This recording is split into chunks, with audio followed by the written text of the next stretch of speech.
അന്വേഷിപ്പിൻ കണ്ടെത്തും, മുട്ടുവിൻ തുറക്കപ്പെടും, ചോദിപ്പിൻ തരപ്പെടും എന്നാണ് കർത്താവ് ഈശോ മിശിഹ അദ്ദേഹത്തിൻ്റെ ശിഷ്യന്മാരോടും അനുയായികളോടും അരുളി ചെയ്തിട്ടുള്ളത്. ഇത് ഞാനുണ്ടാക്കി പറയുന്നതല്ല, ബൈബിളിനെക്കുറിച്ച് സാമാന്യ ജ്ഞാനമുള്ള എല്ലാവർക്കും അറിവുള്ള കാര്യം. ഇത് നമ്മുടെ എല്ലാവരുടെയും ജീവിതത്തിൽ വളരെ പ്രധാനപ്പെട്ടൊരു ഉപദേശമായിട്ട് എനിക്ക് തോന്നിയിട്ടുണ്ട്. നമ്മൾ ഓരോരുത്തരും ഇങ്ങനെ അന്വേഷിച്ചുകൊണ്ടിരിക്കുകയാണ്. നമ്മൾക്ക് യോജിച്ച സുഹൃത്തുക്കളെ കണ്ടെത്താൻ, പങ്കാളിയെ കണ്ടെത്താൻ, അതുപോലെ ചാർച്ചക്കാരെ കണ്ടെത്താൻ, നമ്മളുമായി യോജിച്ചു പോകാവുന്ന ആളുകളെ കണ്ടെത്താൻ എല്ലായ്പ്പോഴും ഇങ്ങനെ ഓരോരുത്തരും അന്വേഷിച്ചുകൊണ്ടിരിക്കുന്നതായിട്ടാണ് എനിക്ക് തോന്നിയിട്ടുള്ളത്.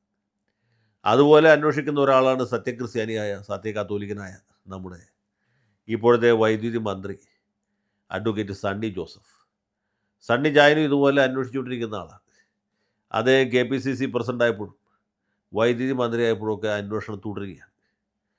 ആ അന്വേഷണത്തിൻ്റെ ഫലമായി പുള്ളി പേഴ്സണൽ സ്റ്റാഫിലേക്ക് കുറച്ച് ആളുകളെ കണ്ടെത്തി. അതിൽ ഒന്നാമത്തെ വ്യക്തി എന്ന് പറയുന്നത് ബെന്നി തോമസ് എന്ന് പറയും. അത് സംഗതി വശാൽ ഇദ്ദേഹത്തിൻ്റെ സഹോദരിയുടെ ഭർത്താവാണ്. സഹോദരിയുടെ ഭർത്താവായതുകൊണ്ടാണോ സണ്ണി തോമസിനെ അച്ചായൻ തിരഞ്ഞെടുത്തത്? അല്ല.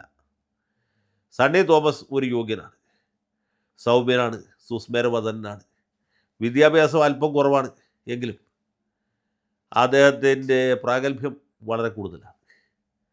വെറുതെ അല്ല അദ്ദേഹം സഹോദരിയെ ഇദ്ദേഹത്തിന് വിവാഹം ചെയ്തു കൊടുത്തു. ഒരു യോഗ്യനാണെന്നുള്ളതിന് ഏറ്റവും വലിയ തെളിവ് അതാണ്. ഒരു യോഗ്യനല്ലാത്ത ഒരു അയോഗ്യ പയലിന് നമ്മളാരെങ്കിലും നമ്മുടെ സ്വന്തം സഹോദരിയെ കല്യാണം കഴിപ്പിച്ചു കൊടുക്കും? ഒരിക്കലുമില്ല. ഞാനും ചെയ്യില്ല, നിങ്ങളും ചെയ്യില്ല. അങ്ങനെ അച്ചായൻ സ്വന്തം പെങ്ങളെ കെട്ടിക്കാൻ കണ്ടെത്തിയ ആൾ ഒരു കാരണവശാലും മോശക്കാരനാവില്ല, ആകാൻ തരമില്ല. അപ്പം അങ്ങനെ ഒരാളെ ബെന്നി തോമസിന് അദ്ദേഹത്തിന് വളരെ കാലമായിട്ട് അറിയാം. പെങ്ങളെ കെട്ടിച്ചു കൊടുക്കുന്നതിന് മുമ്പ് തന്നെ പരിചയമുള്ള ആളാണ്. കെട്ടിച്ചതിന് ശേഷം അവർ തമ്മിലുള്ള ബന്ധം ഊഷ്മളമായി. അദ്ദേഹം KPC പ്രസിഡൻ്റ് ആയിരിക്കുമ്പോഴാണ് ഇദ്ദേഹത്തെ DCC സെക്രട്ടറി ആയിട്ട് നിയമിച്ചത്. അല്ലാതെ പേരാവൂർ, ഇരിട്ടി, ശ്രീകണ്ഠാപുരം ഭാഗത്ത് വേറെ കോൺഗ്രസ്സുകാരില്ലാത്തതുകൊണ്ടല്ല. കോൺഗ്രസ്സുകാരുണ്ട്, കത്തോലിക്കരുമുണ്ട്, യോഗ്യന്മാരുമുണ്ട്. പക്ഷേ നമ്മുടെ അളിയൻ ഒരു സ്ഥാനത്തിരിക്കുന്ന ഒരു അന്തസ്സാണ്. ഒരളിയൻ KPC പ്രസിഡൻ്റ് ആയിരിക്കുമ്പോൾ മറ്റേ അളിയൻ കുറഞ്ഞത് DCC പ്രസിഡൻ്റെങ്കിലും ആകേണ്ടതാണ്. അതായില്ല, DCCയുടെ കാക്കത്തുള്ളായിരം സെക്രട്ടറിമാരിൽ ഒരു സെക്രട്ടറി ആയിട്ട് നിയമിച്ചു. അങ്ങനെ അളിയനും കൂടി ഭരിച്ചുകൊണ്ടിരിക്കുമ്പോൾ KPCC മുന്നോട്ട് കൊണ്ടുപോയിക്കൊണ്ടിരിക്കുമ്പോഴാണ് എന്ത് സംഭവിക്കുന്നത്? ഭരണം കിട്ടുന്നത്. ഇദ്ദേഹത്തിന് റവന്യൂ വകുപ്പ് കിട്ടും എന്നാണ് വിചാരിച്ചത്. അങ്ങനെയാണെങ്കിൽ ഒരു കൈ നോക്കാമായിരുന്നു. കാരണം ഈ റവന്യൂ വകുപ്പെന്ന് വെച്ചാൽ വലിയ ഒരു ചക്കരക്കുടമാണ്. ഒരളിയൻ തന്നെ കൈയിട്ടാൽ അത് വാരി തീർക്കാൻ പറ്റുകയില്ല. അതുകൊണ്ട് രണ്ടളിയന്മാർ കൂടി ഒരേ സമയത്ത് കൈയിട്ട് ഒരാൾ നാട മുറിക്കാനും മറ്റേ ഫയൽ നോക്കാനും ആണെങ്കിൽ സംഗതി നന്നായിരിക്കും എന്ന് വിചാരിച്ചിട്ടാണ് പുള്ളിയെ പേഴ്സണൽ സ്റ്റാഫിൽ അഡീഷണൽ PS ആയിട്ട് നിയമിക്കാൻ തീരുമാനിച്ചു. മുഖ്യമന്ത്രി ആരും എതിരൊന്നും പറഞ്ഞില്ല. ഒരുപക്ഷെ ഇദ്ദേഹത്തിൻ്റെ അളിയനാണെന്ന് മുഖ്യനോട് പറഞ്ഞാലല്ല. മന്ത്രി എഴുതി കൊടുത്ത ലിസ്റ്റിൻ്റെ അടിയിൽ ബഹുമാനപ്പെട്ട മുഖ്യമന്ത്രി തുല്യം ചാർത്തി അത് ഗവൺമെൻറ് ഗസറ്റിൽ അച്ചടിച്ച് പ്രസിദ്ധപ്പെടുത്തി. അപ്പോഴാണ് ചില കുബുദ്ധികൾ കണ്ടെത്തിയത് ഇത് ബെന്നി തോമസ് എന്ന് പറഞ്ഞ മറ്റാരുമല്ല, മന്ത്രി സണ്ണി ജോസഫിൻ്റെ സ്വന്തം അളിയനാണ്, സ്വന്തം പെങ്ങളുടെ സ്വന്തം ഭർത്താവാണ്.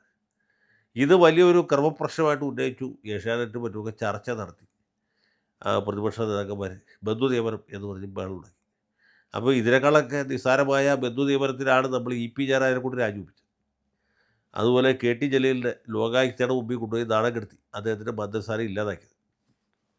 ഇവിടെ ഒരു മന്ത്രി സ്വന്തം അളിയനെ പേഴ്സണൽ സ്റ്റാഫിൽ നിയമിക്കും. അതെങ്ങനെയുണ്ട് എന്ന ചോദ്യം വന്നു.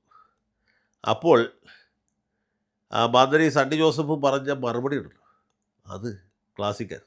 പുള്ളി പറഞ്ഞത് എൻ്റെ അളിയനായതുകൊണ്ടല്ല, എൻ്റെ അറിവിലും പരിചയത്തിലും അന്വേഷണത്തിലും ഇത്രയും യോഗ്യനായ ഒരാൾ അഡീഷണൽ PS ആയിട്ട് കണ്ടെത്താൻ ബുദ്ധിമുട്ടാണ്. എനിക്ക് വിശ്വാസമുള്ള ആൾ, എന്നോട് കൂറ് പുലർത്തുന്നയാൾ, 101% സത്യസന്ധൻ, എന്ത് കാര്യം ഏൽപ്പിച്ചാലും അത് വൃത്തിയായിട്ട് വെടിപ്പായിട്ട് കൃത്യതയോടുകൂടി ചെയ്യുന്ന ഒരാൾ. ഇങ്ങനെ ഒരാൾ എൻ്റെ പരിചയത്തിൽ വേറെ ആരുമില്ല. ഞാൻ അന്വേഷിക്കാണ്ടല്ല. ബെന്നി തോമസിന് അത്രയും സത്യസന്ധനും കർത്തവ്യ നിർവഹണ വ്യഗ്രനുമായ ഒരാളെ ഞാൻ ഇതുവരെ കണ്ടില്ല. അതുകൊണ്ടാണ്. അല്ലാതെ അളിയൻ എന്നുള്ളത് ഇവിടെ ഒരു പരിഗണനാ വിഷയമേ അല്ല. അതിവിടെ പ്രസക്തമല്ല.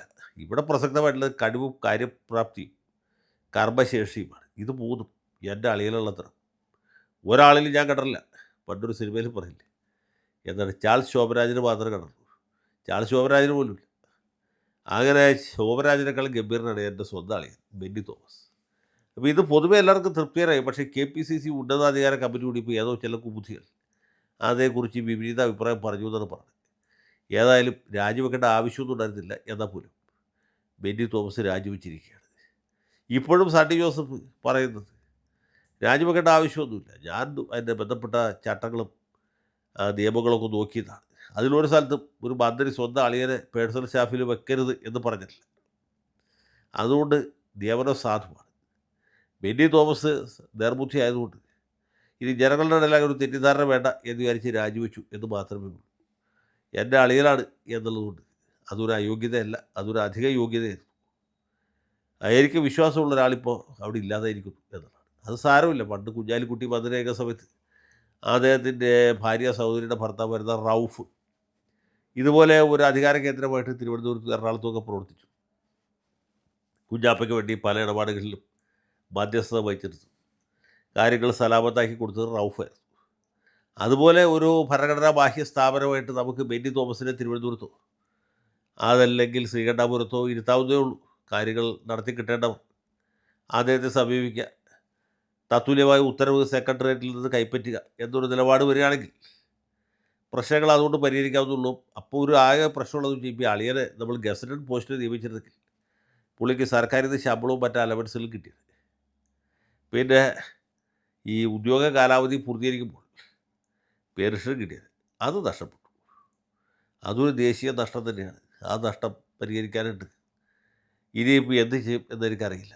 ഏതായാലും രാജ്യത്തിന് വേണ്ടി ഇത്ര വലിയൊരു നഷ്ടം സഹിക്കാൻ തയ്യാറായ അളിയനെയും ഇങ്ങനെ സുപ്രധാനമായ ഒരു സ്ഥാനത്ത് സ്വന്തം അളിയനെ തന്നെ കണ്ടെത്തി നിയമിച്ച അളിയനെയും പ്രത്യേകമായിട്ട് അഭിനന്ദിക്കുന്നു. അദ്ദേഹത്തിൻ്റെ ഈ ത്യാഗം എന്ന് പറയുന്നത് കേരള സംസ്ഥാനം ഉള്ളിടത്തോളം കാലം ആളുകൾ ഓർമ്മിക്കും എന്ന് മാത്രം.